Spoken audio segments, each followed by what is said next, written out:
to access information locally and internationally. However, there are a lot of unreliable sources that we can get from it. As a good citizen of this country, how can you convince everyone to filter the information that they are acquiring from social media platforms?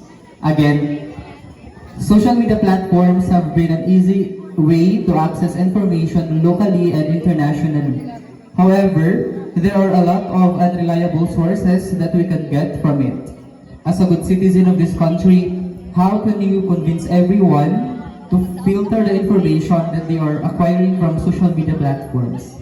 Well, I believe, ladies and gentlemen, as a social media users, we can see the different information on different social media platforms. But we should always remember that not on the social media are reliable information. We should always think and we should be responsible enough as a user, and we need to think not only for our happiness but also to our mind, because not only in the different social media platforms the informations that we get is reliable. So always remember this quote: think before you click. Thank you so much, candidate number 6. Now, move forward, candidate number 3. Pick your judge.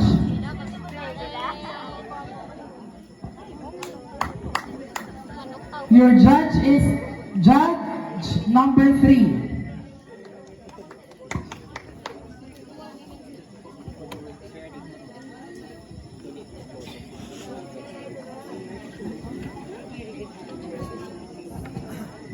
Good evening. Your question is, in 2018, Spain sent a transgender representative for the Miss Universe. As part of this community, what is your notion about this? Again, in 2018, Spain sent a transgender representative for the Miss Universe pageant. As part of this community, what is your notion about this? Good evening, sir. Thank you for that wonderful question. I believe that we transgender women, we are talented, we are beautiful, and we are so much intelligent. But for that situation, I am not favor for transgender woman who will join a beauty pageant with a biological woman. Why? Because we have what we call Miss Gay.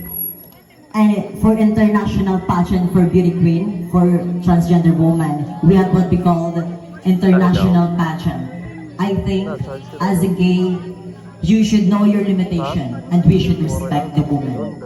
Actually, I'm worried about for these people who discriminate our sexuality and never change that the LGBTIQ is part of the society. But ladies and gentlemen, as a transgender, be a good role model. Because respecting is very important here in this world. And above all, always put in our mind that we are living in this entity of freedom, fairness, equality, and impartiality. And no one is privileged by God to discriminate in a preference of a social standing. Thank you and good evening. Nice job. Nice answer. Excellent. Candidate number 3. Move forward, candidate number 9.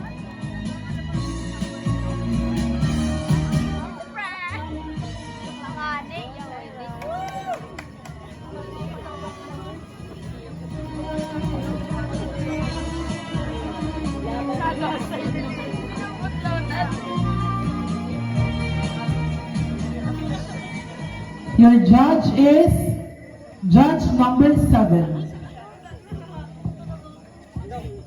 Thank you.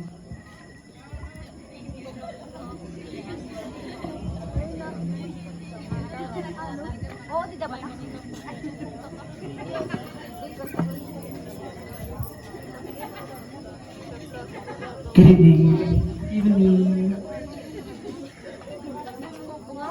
Your question is, would you change your physical appearance, like breast implants, sexual reassignment, etc., just to be married by a man?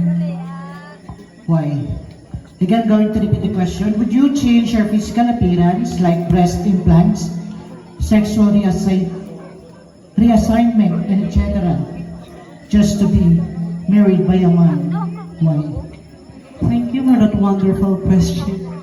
We all know here, we LGBT, we wanted to have a transition. But if we look beyond the situation that you ask, I don't want to change my physical part, because I believe that through this, I am confident and I'm beautiful in the way of who I am. And I want to share this to everybody that no matter or whatever it takes, you should be pretty, you should be beautiful in your own way. You don't have to change anything for the people to impress, but rather choose to be yourselves and do not change anything at all. Thank you.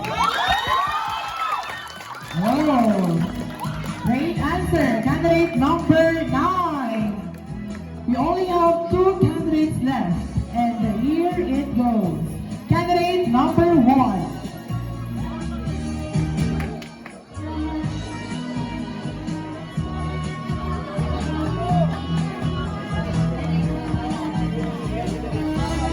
Your judge is judge number 1.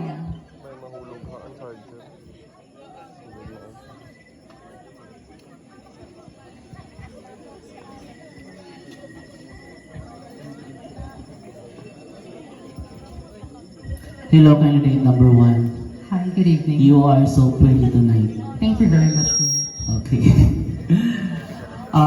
Your final question is, national election is fast approaching and political campaigns will start soon. Okay. As a registered voter, if given a chance to present a single platform that you want politicians to be realized if they win, what is it and why? Do I have to repeat the question? Okay, sir. Okay. National election is fast approaching and political campaigns will start soon. As a registered voter, if given a chance to present a single platform that you want politicians to be realized if they win, what is it and why? First, I would like to say that I am a registered voter. And if that's so, I would like a platform that goes into poverty, because that is the society that is problem today right now. Look, we have a COVID-19 pandemic. In the midst of this pandemic, we see a lot of people that is causing a lot of poverty. If this platform will realize to the leaders that in today's leaders, I should say that if that platform will be realized by the leaders, I think we can have a leader that should be able to realize what should be the leader that could be manage all the circumstances they're having into this world, because there is no rampant corruption if a poverty should be in a platform like this. Thank you. Thank you so much, candidate number 1. Okay, for our last, but definitely not the least, our candidate number 10. Who is the voice of candidate number 10?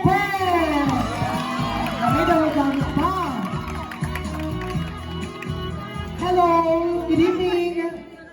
Congratulations for being part of the top 5. How does it feel? Well, for me, it's an honor and it's a privilege because they are just rare gays who can enter the top 5. And for us, it patents our heart and it is part of our achievement.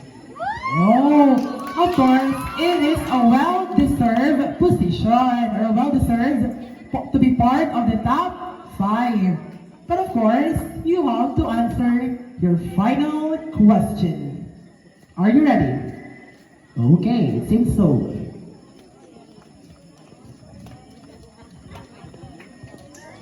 Your judge is judge number 5. Judge number 5. Hello, good evening, number 10. Good evening, sir. Okay, here's your question. If you were to win this crown, Miss Gay Cogon 2021, what can you do to uplift the spirit of your fellow transgender in coming out from their shell and boasting their confidence? Do you want me to repeat the question? Okay. If you were to win this crown, Miss Gay Cogon 2021, what can you do to uplift the spirit of your fellow transgender in coming out from their shell and boasting their confidence? Thank you for that challenging question, sir. So the best thing that I could do in order for me to convince my co-transgender to uplift from their shell is to be their voice, as like the other queen says.